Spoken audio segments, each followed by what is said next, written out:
Halo semuanya, selamat datang kembali di channel ini. Jumpa lagi dengan saya Vicky Himpong. Semoga kalian semuanya selalu dalam keadaan yang sehat. Kita akan segera membahas cuplikan politik hari ini. Ada berita-berita yang menarik sudah dirangkum untuk memberikan kalian semua tanpa informasi dan tanpa perlu banyak basa-basi. Kita akan bahas video yang pertama. Let's go.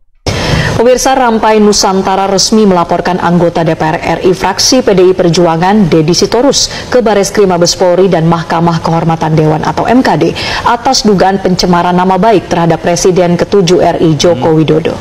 Ya, pelaporan ini terkait polemik pernyataan Deddy Sitorus yang menyebut Presiden RI ke-7 Joko Widodo mengirim utusan untuk tidak dipecat sebagai anggota PDIP. Ketum Rampai Nusantara Mardiansyah Semar menyebut pihaknya telah melakukan kajian mendalam terkait pernyataan yang menyinggung Jokowi sebagai Dewan Pembina Rampai Nusantara sehingga organisasinya dirugikan atas pernyataan tanpa dasar tersebut. Ya, MKD-nya udah kami kawal, kami mohon juga supaya segera diproses apa yang kami laporkan baik di MKD maupun di Bareskrim Mabes Polri, karena menurut kami ini sudah tidak bisa dibiarkan dan sudah tidak bisa lagi ditolerir. Jadi sikap tegas kami sebagai organisasi yang di bawah naungan atau di bawah binaan Pak Jokowi merasa perlu untuk melakukan tindakan yang jauh lebih. Kapok kau ya. Pantesan CS-nya Guntur Romli sibuk klarifikasi bahwa tidak menyebutkan nama Jokowi katanya. Merasa kalian ya? Ini parah nih. Cie, serasi kalian berdua. Yang lalu biarlah berlalu, Bang Rocky. Bentar lagi nyusul Abang Losi Hasto. Ambil kesempatan dalam kesempitan ini, Abah Rocky. Cocok loh. Cocok kalian semuanya ya. Bu Puan.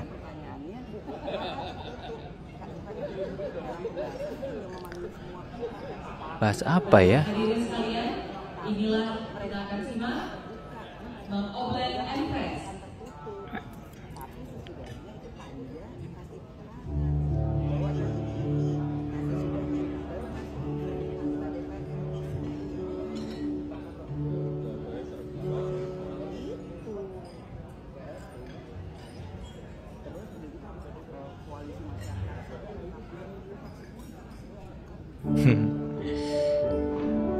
Mana mungkin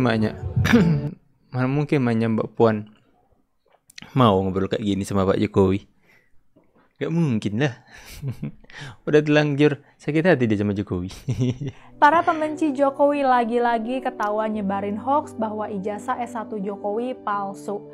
Mereka bilang ijazah Jokowi menggunakan font Times New Roman. Padahal font Times New Roman itu kata mereka baru ada tahun 1992. Jokowi lulus UGM pada 1985. Jadi artinya ijazahnya nggak bisa pakai font Times New Roman.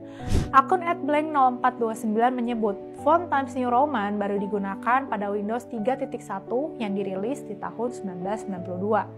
Ijazah Mukidi 100% palsu, tulisnya. Mukidi katanya lulus UGM tahun 1985, tapi ijazah Mukidi menggunakan font Times New Roman. Font Times New Roman baru ada pada Windows 3.1 yang baru dirilis tahun 1992. Ijazah Mukidi 100% palsu, tulis akun itu lagi. Tuduhan itu sudah langsung disambut para pembenci Jokowi. Rismon Hasiholan Sianipar, seorang alumni Fakultas Teknologi UGM, meyakini bahwa ijazah S1 Kehutanan yang diterbitkan UGM pada tahun 1985 adalah palsu. Ini juga didukung orang yang sering menyebut diri pakar telematika Roy Suryo yang bilang dia sudah melakukan analisis yang sama sekitar 5 tahun kayak lalu. pandai. Perdebatan ini akhirnya bikin akun X Wikipedia berkomentar. Menurut Wikipedia, font ini adalah jenis huruf yang populer digunakan. Font ini merupakan huruf serif yang dipesan secara khusus oleh surat kabar Inggris The Times tahun 1931 lalu. Dengan kata lain, gak bisa lah dikatakan Times New Roman ini baru dikenal pada 1992. Isu ijazah palsu Jokowi sebenarnya udah berlangsung dari 2019. Ini terus memuncak pada Oktober 2022 ketika seorang warga laporin Jokowi atas tuduhan ijazah palsu demi pencalonan Jokowi sebagai presiden. Terus terang Warga bayaran. klaim ijazah Jokowi palsu jelas sangat lemah. Times New Roman dibuat oleh Stanley Morrison dan Victor Larden untuk koran The Times di Inggris tahun 1931. Font ini awalnya digunakan dalam mesin cetak dan diadaptasi untuk berbagai teknologi penulisan. Emang benar, Microsoft baru masukin Times New Roman sebagai default font di Windows 3.1 di tahun 1992. Bukan berarti nggak ada kan? Tapi itu hanya terkait komputer ya, dan bukan berarti font ini nggak ada sebelum itu. Mesin ketik IBM Selectric atau 1961 dan model lainnya udah punya bola huruf atau typo dengan font yang serupa dengan Times New Roman. Banyak dokumen resmi dan akademik dari era 1980-an udah pakai font yang mirip dengan TNI. Ya udah teman-teman ya, mereka sekalipun tahu bahwa bukti mereka nggak kuat, tetap saja tuduh ijazah palsu sampai detik ini. Dasar orang kurang kerjaan teman-teman ya. Orang nggak ada kerjaan lain apa teman-teman ya, selain menghina, memfitnah, menjatuhkan orang lain. Paus yang itu dijatuhi meteor. Ini dinilai apa yang terjadi pas dikirim itu, apa yang terjadi? Ini semacam ancaman kepada para pada kebebasan pers, Pak. Udah dimasak aja. Kalau kepala babi udah dimasak aja. Ada juga anggapan jadi ancaman pembunuhan gitu. Salah satu host dari redaksi Tempo dikirimi kepala babi ya. Lantas mereka langsung meramaikan. Udah dimasak aja. Saya curiga teman-teman, mereka mulai playing victim. Yang kirim kepala babi mereka sendiri, yang kemudian merasa tersakiti dan mau menimbulkan isu pembungkaman yang mereka sendiri. Saya curiga yang kirim itu adalah mereka sendiri teman-teman. Kemudian mereka akan memfitnah pemerintah dan mengatakan bahwa ini adalah pembungkaman terhadap pers dan mempanas-panasi untuk kompor-kompori mahasiswa demo lagi supaya ada bahan ya. Karena RUU TNI sudah mulai pudar teman-teman yang mereka demo. Mereka mau cari bahan baru untuk demo. Apa? Kirim kepala babi yuk. Makanya mungkin ini sekedar ejekan dari Pak Hasan ya teman-teman ya. Udah masak aja kalian. Masak aja. Tapi gak semua tahu makan teman-teman ya. Ada yang tidak itu makan haram. Tapi mungkin itu adalah sebuah ejekan dari Pak Hasan Nasbi. Karena mungkin saja yang mengirim mereka sendiri yang menciptakan fitnah mereka juga. Playing victim lah seperti itu teman-teman. Kalian percaya Tempo? Ya, tempe. Polisi langsung mengantongi saya ketika kami sudah mau keluar. Harusnya mereka diam.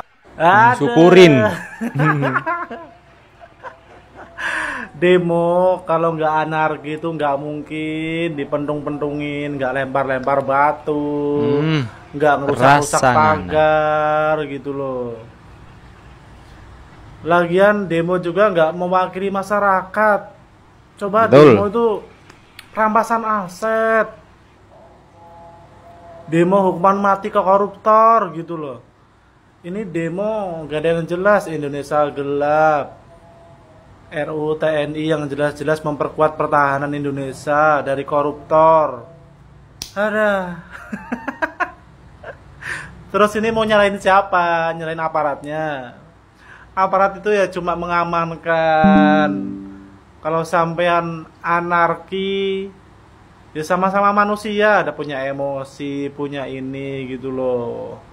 Coba damai, aspirasi, sejuk, tenang gitu loh. Nggak mungkin digebuk-gebuk TNI atau polisi gitu kan. Saya mau tanya, pentungannya Pak Polisi apakah baik-baik saja? Gak peduli dengan kepala mahasiswa, biarkan saja. Cepat suruh kalian ya. Ini salah satu mahasiswa yang memposting foto Pak Jokowi dan Pak Prabowo melakukan ciuman. Ini adalah AI editan dan mereka kemudian viralkan. Kadang adik-adik ini nggak sadar ada jejak digital mereka akan terus terekam dan akan mempengaruhi masa depan mereka. Lihat baik-baik mukanya teman-teman ya. Menyebarkan foto yang tidak senonoh, tidak pantas, yang dilakukan oleh kedua pemimpin besar Indonesia dan diposting di sosial medianya. Ini saya pikir harus ditangkap sini. Kalau nggak ditangkap ya social judgment saja teman-teman.